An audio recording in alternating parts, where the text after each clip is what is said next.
Hello friends, ज्ञान study classes YouTube channel में आपका फिर से स्वागत है। और आज का जो विषय है वह औरंगजेब और राजपूतों के साथ कैसा संबंध था। हम देखते आ रहे हैं कि मुगलों और राजपूतों के साथ कैसा संबंध रहा। सबसे पहले जो संबंध बनाने वाला जो था राजपूत शासक जो थे अकबर थे। अकबर ने राजपूतों के साथ बहुत ही घनिष्ठ संबंध बनाया। उसी तरह देखते आ रहे हैं कि इसके बाद जो है जहांगीर और शाहजहां ने भी जो है राजपूतों के साथ कैसा संबंध रहा। तो उसी तरह आज हम देखते हैं कि औरंगजेब और राजपूतों के साथ कैसा संबंध था। वह जो संबंध जो था बहुत ही हम देखते हैं कि 1600 यानी 1679 ईस्वी में जो है बहुत ही सौहार्दपूर्ण बहुत ही अच्छा संबंध बना रहा उस समय तक। जैसे एक उदाहरण देखने को मिलता है, जैसे हम देखते हैं कि मेवाड़ के जो राणा राज सिंह से भी बहुत ही घनिष्ठ संबंध था। जैसा कि जो है औरंगजेब के उत्तराधिकार के युद्ध में बहुत ही सक्रिय सहयोग दिया था इन्होंने। इसके बदले में उन्होंने जो है उसे मनसब भी दिया था। 5,000 का मनसब था, लेकिन उससे बढ़ाकर 6,000 कर दिया गया था। मनसबदारी पर मनसब दिया गया था। उसी तरह देखते हैं कि दारा सिकों की सहायता जो जसवंत सिंह ने किया था, लेकिन उसे जो है क्षमा भी कर दिया था। लेकिन जय सिंह तो हमेशा देखते हैं औरंगजेब के बहुत ही हमेशा सलाहकार बना रहा। तो राजपूतों के प्रति औरंगजेब के नीति का देखते हैं कि बहुत अच्छा संबंध था, लेकिन राजपूतों के प्रति औरंगजेब की नीति सामान्य रूप से देखा जाए तो अकबर से कुछ थोड़ा सा अलग था।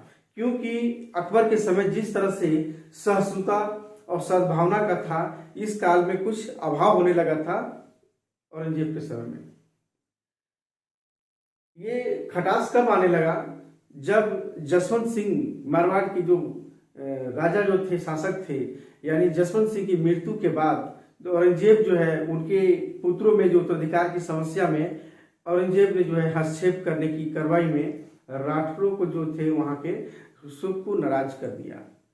इस काल में राणा राज सिंह से जो अजीत सिंह का बहुत बड़ा एक संरक्षक था और मारवाड़ को अपने नियंत्रण में लाने का पूरा प्रयास किया था राज सिंह। लेकिन औरंगजेब की कार्रवाई ने पूरे राठौर को जो है असंतुष्ट हो गए थे।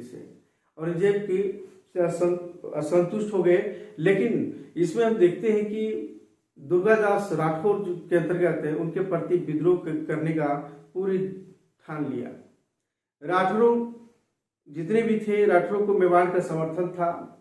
और हम यहाँ देखते हैं कि साथ ही शहजादा अकबर भी जो उनका विद्रोह कर बैठा था औरंगजेब का, वो भी इस गुट में शामिल हो गया था। यानी मेवाड़, मारवाड़ और हमारा जो है शहजादा अकबर भी इस गुट में शामिल हो गया था औरंगजेब के प्रति।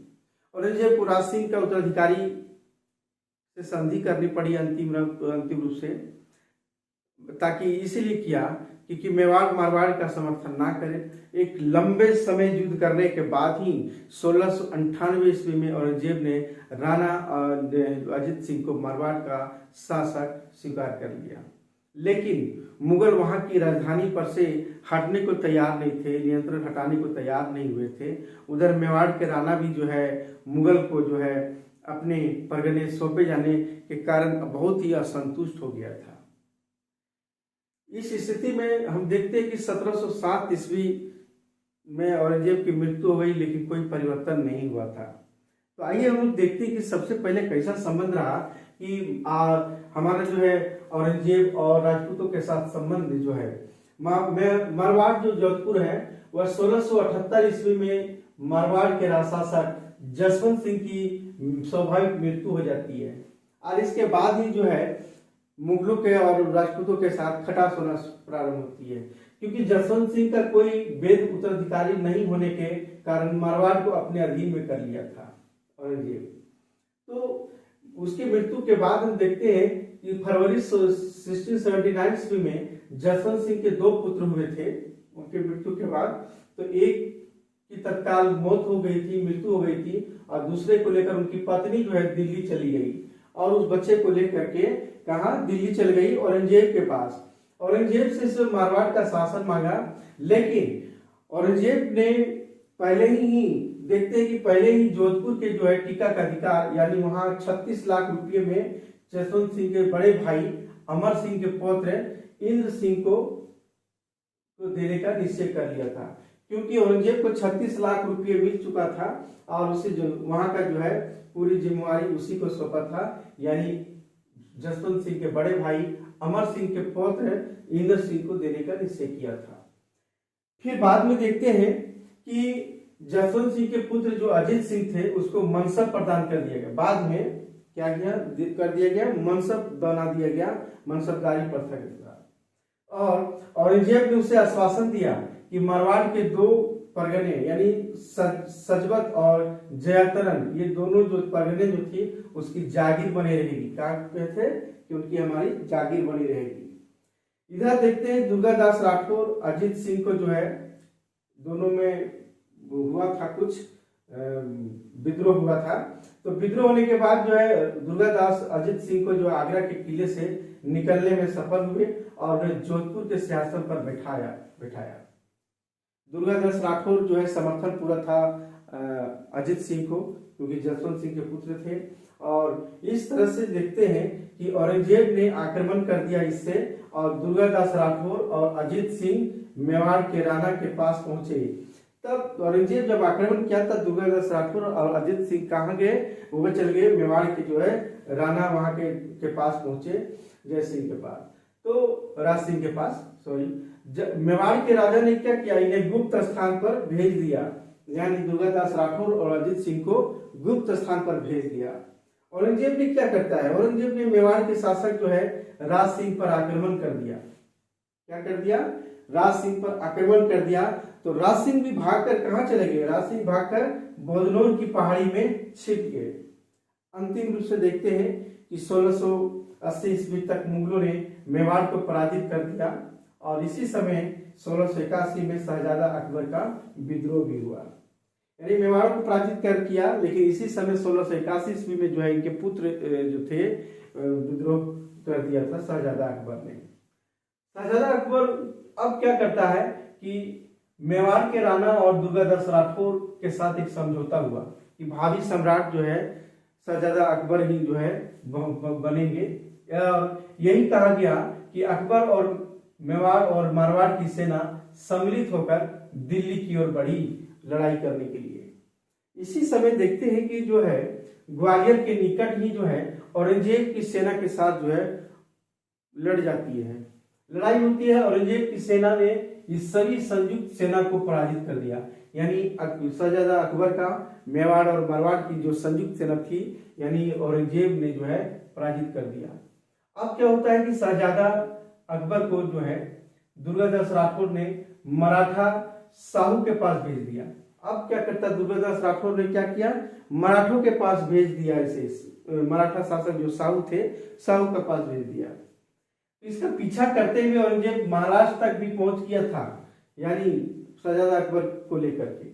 और इस तरह से देखते हैं कि औरंगजेब जो है मेवाड़ और मारवाड़ के साथ समझौतावादी नीति अंतिम रूप से अपनाना पड़ा, और उसने वादा किया था कि जब अजीत सिंह वयस्क हो जाएंगे तब जो है मारवाड़ का राजा बनाया जाएगा, क्योंकि अंतिम रूप से संधि करना पड़ा। और इसी संधि के तहत जो है कहा कि जब अजीत सिंह वयस्क हो जाएंगे तब मारवाड़ का शासक बनाया जाएगा। तो इसी के अनुसार देखते हैं, इस तरह से 1699 से लेकर 1708 तक जो है देखते हैं कि गद्दी यानी जो है मारवाड़ का जो शासक जो है अजीत सिंह को मिल गई थी। अब क्या होता है कि मेवाड़ में जो है औरंगजेब ने राणा राज सिंह के पुत्र राणा जगत सिंह के साथ भी यही संधि और उनके क्षेत्र भी सौंप दिए।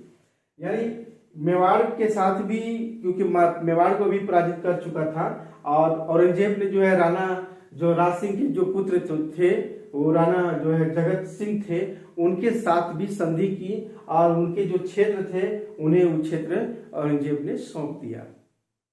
तो इस तरह से देखते हैं कि औरंगजेब और राजपूतों के जो संबंध है कि विभिन्न शासकों ने, हम देखते हैं कि मुगल शासकों ने, विभिन्न शासकों जितने भी थे, मुगल राजपूत संबंधों का स्वरूप जो है बदलता रहा, और राजपूतों से बहुत ही सौहार्दपूर्ण संबंध बना भी रहा, जिसकी स्थापना अकबर के काल से ही शुरू हुई थी।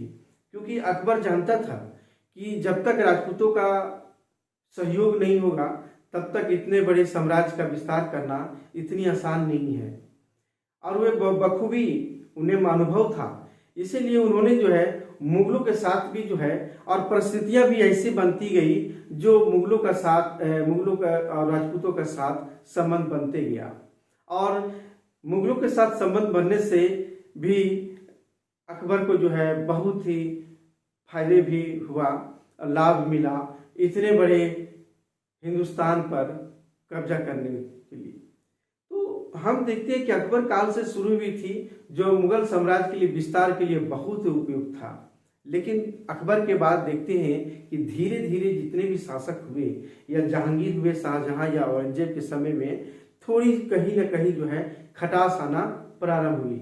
और यहाँ तक भी देखते हैं कि जिस तरह से अकबर के काल में राजपूतों के साथ संबंध जिस तरह सा तथा वैसी जो है स्थिति ये नहीं रही, और धीरे धीरे या जो है या सौहार्दपूर्ण जो भावना थी वह धीरे धीरे खटास होने लगी थी।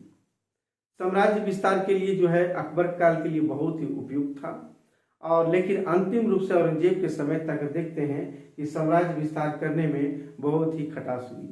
तो इस तरह से देखें कि राजपूतों के साथ संबंध कैसा था। अगला जो है वीडियो में बताने का प्रयास करूंगा कि मुगल काल के जो है दक्षिण नीति, यानी औरंगजेब की जो दक्षिण नीति क्या थी, क्योंकि दक्षिण नीति ही बहुत ही महत्वपूर्ण है औरंगजेब के लिए। तब तक जो है क्लास यहीं समाप्त करते हैं।